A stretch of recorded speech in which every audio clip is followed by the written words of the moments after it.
Naalala mo ba yung moment na talagang napahinto ka sa sobrang epic na power reveal sa anime? Alam mo yun, yung tipong napanga ka, nanigas yung katawan mo at parang saglit mong naramdaman na dumadaloy sa ugat mo yung power. At aminin natin, ilan sa atin ang secretly nagpa-practice ng mga moves na ito kapag walang nakakakita. Ang wild kung iisipin pero may nakakamangha palang science behind kung bakit sobra tayong nakahype sa mga ganitong moments. At maniwala ka, mas exciting pa to kesa sa inaakala mo. Kasi tuwing pinapanood natin yung mga paboritong characters natin na ginagamit yung mga signature moves nila, may kakaibang nangyayari sa utak natin na parang nasa action ka mismo. Ito yung nakakamangha. Na-discover ng mga scientists na may mga mirror neurons pala tayo sa utak natin. Parang personal reality simulator mo siya. Kapag pinapanood mo si Deku na pinupush ang limits niya gamit ang one for all, yung utak mo hindi lang basta nanonood, literal na nagpa-fire up ng parehong patterns na parang ikaw mismo yung gumagawa ng mga moves na ito. At wag mong sasabihin hindi ka gumagawa ng mga hand signs habang nanonood ng Naruto ha. Lahat tayo dumaan dyan. Hindi lang yan dahil super fan ka. Ganun ka-invested yung utak mo sa pinapanood mo na gusto niya nang sumali sa action. Pero ito yung mas interesting. Kung gaano ka connected sa character, mas intense pa yung experience na ito. Parang sinasabi ng utak mo, gets ko to, dadamayan kita sa nararamdaman mo.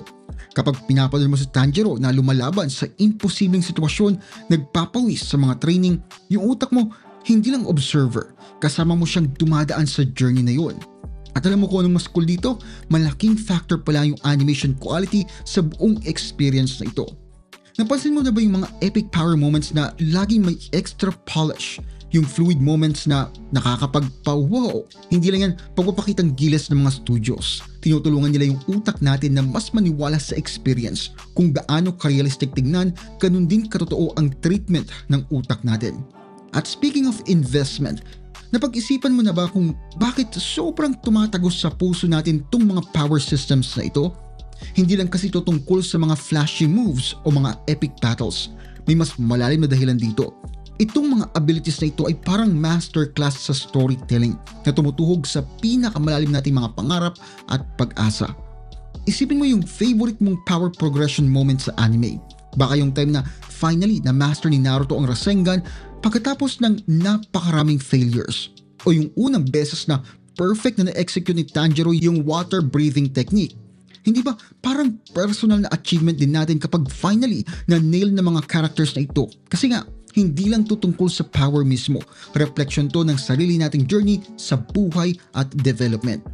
At alam mo yung pinakamagaling dito, hindi random to mga superpower systems na ito. Maingat na ginagawa to para sumunod sa mga patterns na natural sa atin. Kasi ganito tayo talaga natututo at lumalaki sa totoong buhay. Parang kapag natuto kang mag-instrument o nagmamaster ng bagong sport, nagsisimula ka sa basics. Maraming beses na nag-fail, may mga breakthrough moments at unti-unting nag-level up ang mga skills mo. Pero ito talagang exciting, yung connection ng abilities sa emotions at personal growth. Tignan mo yung cursed energy sa Jujutsu Kaisen, kung saan yung power mismo kumukuha ng lakas sa negative emotions ng karakter. O kung papaanong ang one for all ay hindi lang tungkol sa super strength, kundi tungkol din sa pagtugon sa expectations at paghawak sa responsibilidad. Tumatagos to sa puso natin kasi real emotional challenges din to na hinaharap natin. Naka-costume nga lang ng mga supernatural powers. At pag-usapan naman natin yung limitations at drawbacks kasi dito nagiging mas interesting ang lahat. Napansin mo ba na yung mga pinaka-compelling na powers ay may kapalit palagi? Hindi lang basta, ito, powers mo, enjoy ka. May catch palagi yan, may limitation o may consequence. Tulad ng kung papaano winawasak ng one for all yung katawan ni Deku nung una pa lamang o kung papaanong pwedeng ikamatay ni Kurapika sa Hunter x Hunter yung chains niya kung masasira niya yung conditions. Pamilyar sa totoong buhay, di ba? Sadyang ganyan talaga ginawang anime. Napaka mind-blowing din ang cultural aspects ng mga power systems na ito. Kapag inalam mo yung mga concepts tulad ng chakra o ki, actually, nag-explore ka ng mga ideas na thousands of years na sa Eastern philosophy. Hindi lang to basta made up na magic systems. Modern versions to ng ancient concepts tungkol sa life, energy at spiritual balance. Malalim, di ba? Para sa something na tinatawag lang ng iba na anime. Alam mo kung ano mas wild pa dito? Literal na binabago ng mga power system na to kung papaano hinaharap ng isang buong henerasyon ang kanilang personal challenges.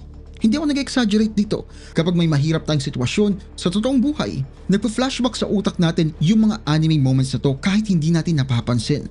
Parang may mental library tayo ng inspiration na automatic na umaandar kapag kailangan natin.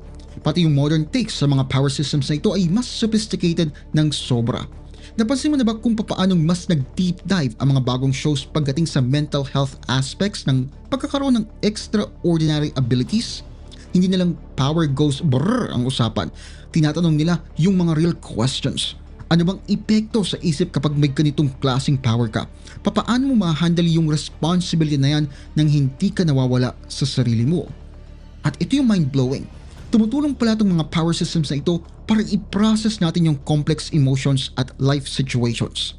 Kapag pinapanood mo yung isang karakter na nahihirapan sa kanyang abilities, parang masterclass rin yan sa pag-handle ng pressure, pagde-deal sa mga failure at pag-overcome ng self-doubt. Parang therapy din pero may kasamang explosions at epic battle scenes. Yung community aspect naman, ibang usapan talaga. Na-experience mo na bang makipag-debate tungkol sa power scaling o mechanics ng abilities? Hindi lang yan fun conversations. Actually, tinutulungan tayo nito na i-develop yung critical thinking skills natin at emotional intelligence. Plus, may something special talaga sa pag-connect sa mga tao worldwide na kasing excited mo pagdating sa mga bagay nito. Yung talagang nakaka-touch sa atin ay kung papaanong lumalaki kasama natin tong mga power systems na ito. Nalala mo siguro nung bata ka pa, puro ano bang pinaka-cool tingnan ngayon? Yan ang laging usapan. Pero ngayon, napapaisip ko na tungkol sa mas malalim na implications ng strategy, consequences, character development. Hindi nagbabago yung powers, pero yung pag-unawa natin sa kanila ay nag-i-evolve kasabay ng ating paglaki. Hindi talaga maitatanggi ang impact nito sa popular culture.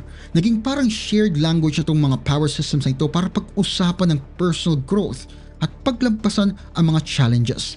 Kapag may nagsabi na going beyond plus ultra sila o kaya this isn't even my final form, gets na natin kagad yung ibig sabihin na yon. Naging shorthand na to para sa pag-push beyond our limitations. Exciting yung future ng mga power systems na ito. Ang modern anime push ng mga boundaries. Nagtatanong ng mas mabibigat na questions at gumagawa ng mas nuanced ability systems na nagre-reflect sa growing understanding natin sa mental health, social responsibility at personal development. Nag-evolve sila kasabay ng pag-unawa ng society natin sa power, responsibility at growth. At sa huli, siguro yan ang dahilan kung bakit hindi natin matigilan ang pag-iisip tungkol sa mga power systems na ito.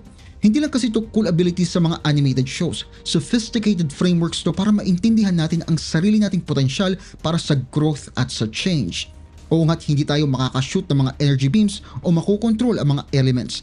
Pero yung core messages tungkol sa determination, growth at pag-overcome ng limitations, yan ang tunay na totoo. At hindi ba, yan naman talagang tunay na power ng mga kwentong to? Pinapaalala sa atin na kahit wala tayong supernatural abilities, may kapasidad tayong lahat na lumago, lumaban at soprasahin ng utak natin kung ano talaga ang kaya nating gawin. At kung gusto mong ginagawa ko dito, huwag kalimutan mag-like at mag-subscribe. Maraming salamat sa panonood at kita-kits tayo sa next video.